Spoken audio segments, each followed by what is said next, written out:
go to run across the street, and because how the light changed, I got caught in the middle of the street. Next thing I know, they got firemen, they got ambulance, they got the police, everybody out there with guns. I saw him, and I was like, oh my God, Martin, are you okay? And he said, I got the best sleep I ever got in my life. What is happening in Hollywood that a guy that tough will be on the street waving a gun, screaming, they are trying to me? Is Martin Lawrence claiming that Hollywood's grip on him was tighter than anyone realized? After years of fame, Martin says he was never truly in control, hinting at powerful names behind the scenes pulling the strings. I go to run across the street, and because how the light changed, I got caught in the middle of the street. Next thing I know, they got firemen, they got ambulance, they got the police, everybody out there with guns. But Hollywood doesn't let just anyone escape.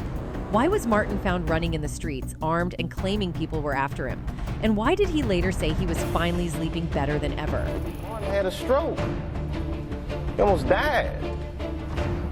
And then after that, I saw him, and I was like, oh my God, Martin, are you okay? And he said, I got the best sleep I ever got in my life. The real question is, did Hollywood ever own Martin? And was Oprah involved in keeping him silent?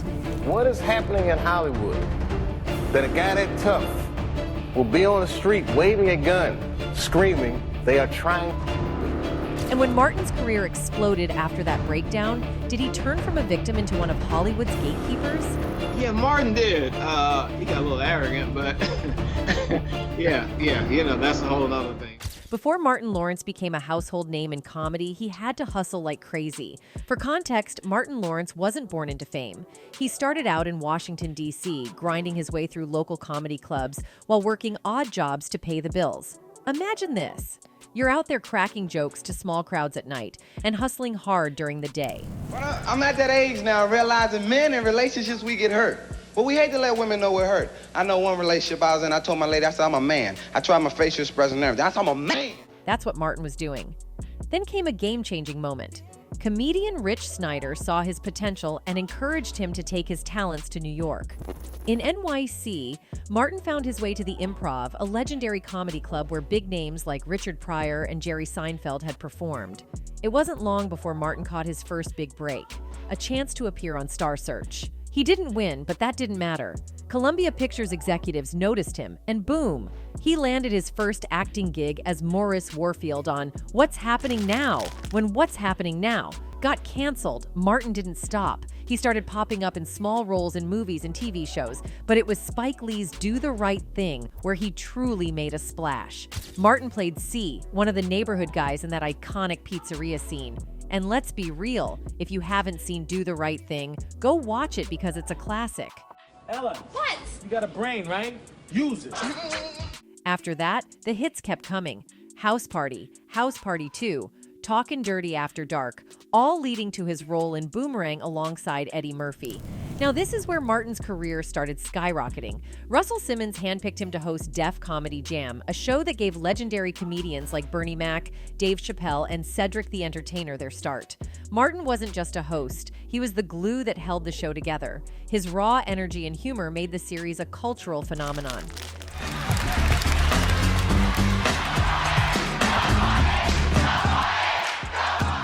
By the early 90s, Martin had his own sitcom, Martin, and it wasn't just a hit, it was a revolution. Running from 1992 to 1997, the show became the cornerstone of Fox's Thursday night lineup, pulling millions of viewers away from NBC's must-see TV. If you watched TV in the 90s, you couldn't escape Martin, but not everything was smooth sailing. In 1994, Martin hosted Saturday Night Live, and let's just say his monologue pushed the limits. Some of you are not washing your properly. Okay, don't get me wrong. Not all. Some of you. Lawrence, in a characteristically humorous manner, expressed his concern during the 90s about what he amusingly referred to as the women of the era, perhaps to distinguish them from their counterparts in the 20s. His comedic focus was on what he perceived as a lack of diligence in and anal hygiene among these women. The deficiency in proper hygiene appeared to trouble Lawrence to such an extent that he felt compelled to address it publicly. In the midst of these jests, Lawrence took a moment to assure the women in the audience that he wasn't singling out each and every one of them for criticism regarding the olfactory state of their genital regions. Instead, he clarified, his remarks were directed at those who might not be as assiduous in their hygiene practices as he deemed suitable. He insisted, "Don't get me wrong, not all. Some of you. You know what I'm saying? I'm sorry. Listen, I don't know what a woman got to do to keep up the hygiene on the body. I'm watching douche commercials on television, and I'm wondering if some of you aren't reading the instructions. I don't think so." Judging by his words, Lawrence did not seem to understand how the female body works, particularly the bathing suit areas. Yet that somehow did not keep Lawrence from trying to mansplain to women how their own bodies work and how they should take care of them so as to not displease his delicate sensibilities with malodorous scents. Contrary to expectations, the monologue did not conclude at this point. Lawrence took an unexpected turn, transitioning seamlessly from berating his imaginary adversary to delving into the subject of yeast infections. "I'm sorry, y'all. You got to wash properly. I'm a man. I like to kiss on women. I like to kiss all over their bodies. But if you're not clean in your proper areas, I can't kiss all over the places I want to kiss with some women, you know, going down knowing they got a yeast infection. I'm sorry. Come up with dough all over your damn lip. Got a bagel and a croissant on your lip. Anybody got any butter? I like jelly on mine," Lawrence said. But if you're not clean in your proper areas, I can't, kiss all over the places I want to kiss. This surprising shift marked a continuation of the comedian's unfiltered and boundary-pushing exploration of feminine hygiene, propelling the monologue further into controversial and, for some, discomforting territory. Oh, and then, for no discernible reason, Martin Lawrence started taking off his clothes. And honestly, it was a little strange and off-putting. We gonna be back. We gonna do our thing.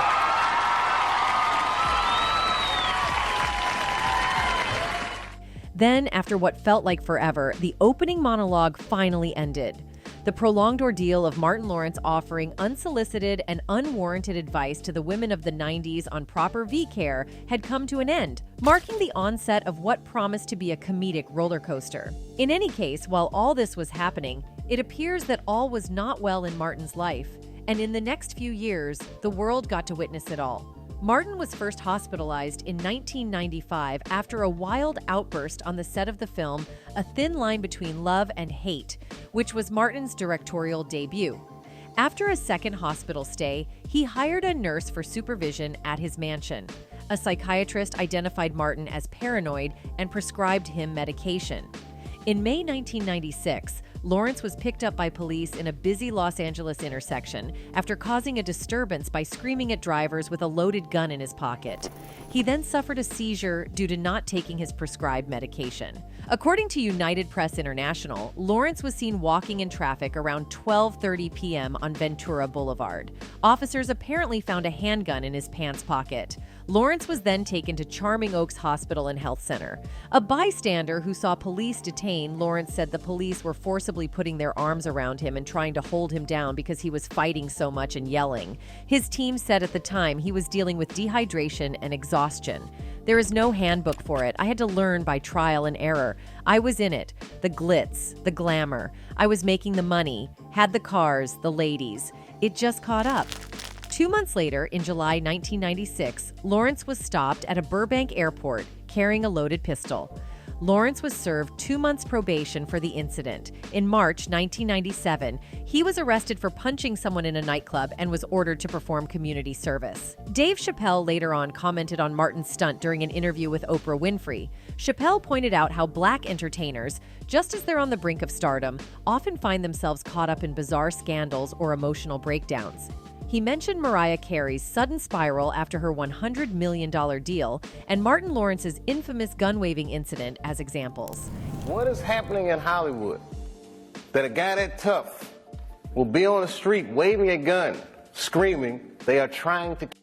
If Martin's close calls with the law weren't enough, in 1999, he would experience one of his biggest setbacks after going into a 3-day coma after collapsing from heat exhaustion while jogging in hot weather with a nylon jogging suit and a wool cap. Martin was even put on a ventilator. According to sources, he was jogging in preparation for his role in Big Mama's house. The news source explained that Lawrence had left his home at about 11:30 a.m. Sunday, where temperatures were approaching 100 degrees.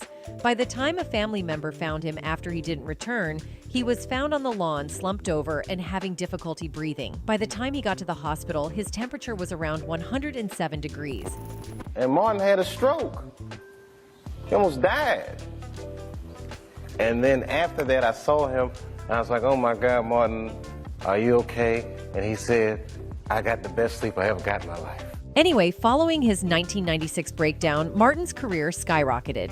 His roles became bigger, his reach wider. It was as if his breakdown became the ticket to his ultimate success. But according to those close to him, Martin changed after this. Friends who knew him well claim he was no longer the same person. One person who experienced this new side of Martin Lawrence was Ernest Raj Thomas.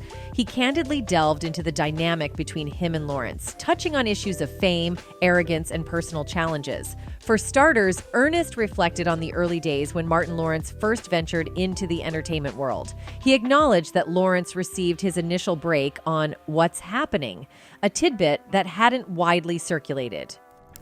He had just done Star Search, but he didn't win. He didn't win Star Search. So his first professional gig was What's Happening Now. Thomas detailed how he graciously extended a warm welcome to Lawrence, even in the face of resistance from other cast members. He hinted at Lawrence's undeniable comedic talent, which inadvertently made Thomas's decision to support him almost effortless.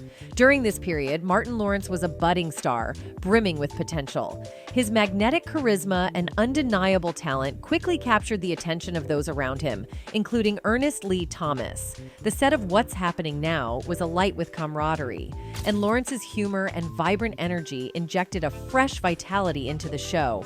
However, as Martin Lawrence's career soared to new heights, transformations became evident. Thomas craftily illustrated how Lawrence's demeanor underwent a noticeable shift. It was a transformation marked by a growing sense of arrogance and an ever-widening chasm from reality. This evolution became increasingly conspicuous as Lawrence ascended the ladder of fame and success. With each rung of the ladder he climbed, Lawrence ventured deeper into the realm of celebrity. The pressures of fame, the insatiable demands of the industry, and the allure of the spotlight appeared to have had a profound impact on his persona.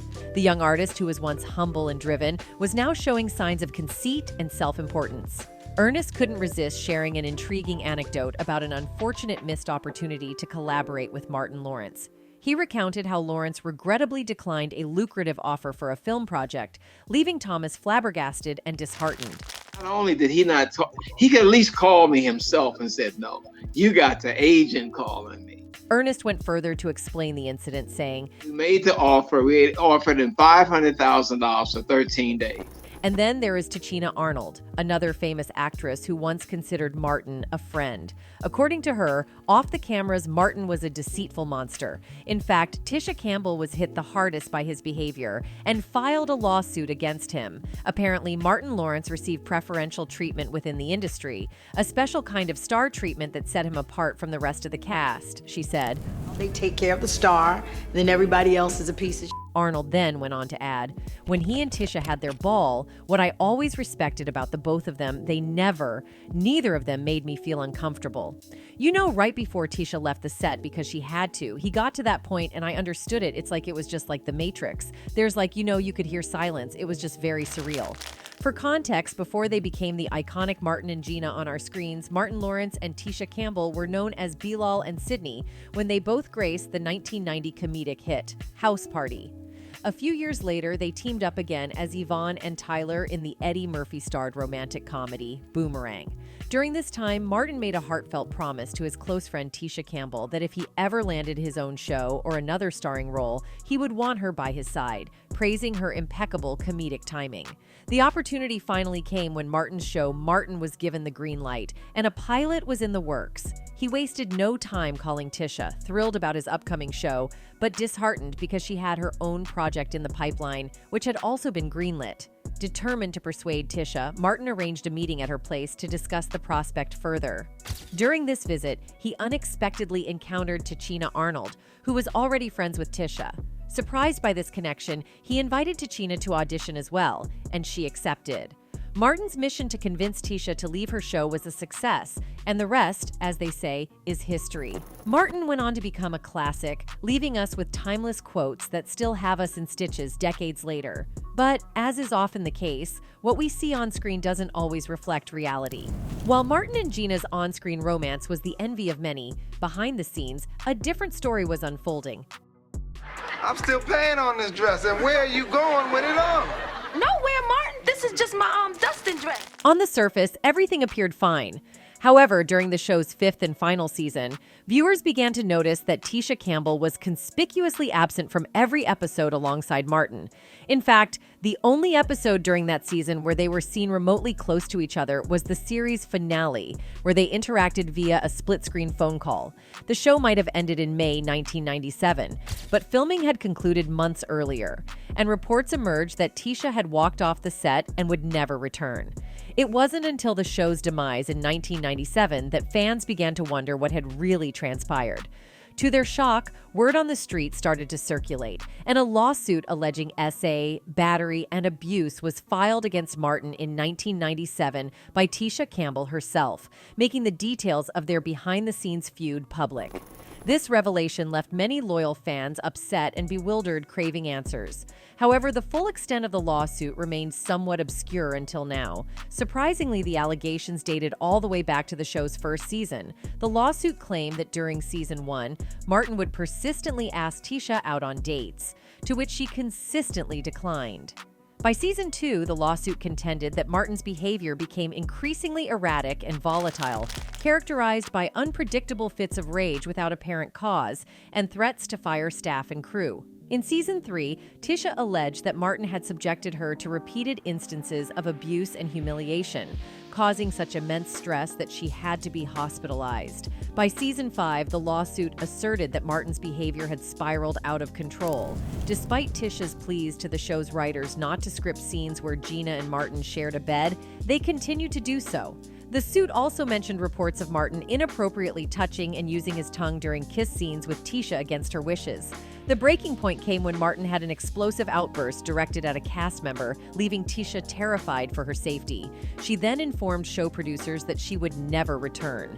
Meanwhile, Reginald Ballard, known for his role as Broman on the series, shed light on the situation behind the scenes in a June 2019 interview with Vlad TV.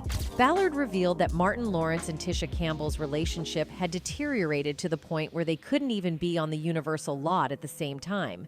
Yeah, I knew that they couldn't be on this. They not in the same room. They couldn't even. I don't think they couldn't even be on the lot at Universal. You know, if Martin was on Universal lot, she couldn't be there. This behind-the-scenes tension baffled many, including Ballard, who maintained minimal interactions with the cast and no personal relationships beyond filming. Anyway, another victim of Martin's mysterious behavior was Garrett Morris, who played Stan on Martin. Martin, hold on a minute. Did I hear you use the word relationship? Yes. Martin, that's a punk word. Audiences loved Garrett's portrayal of Stan, a character who was funny, a bit sleazy, and always trying to hustle. But as much as fans enjoyed Garrett on screen, things were much less friendly behind the scenes. The conflict between Garrett and Martin wasn't really public at the time, but there were rumors of tension between the two.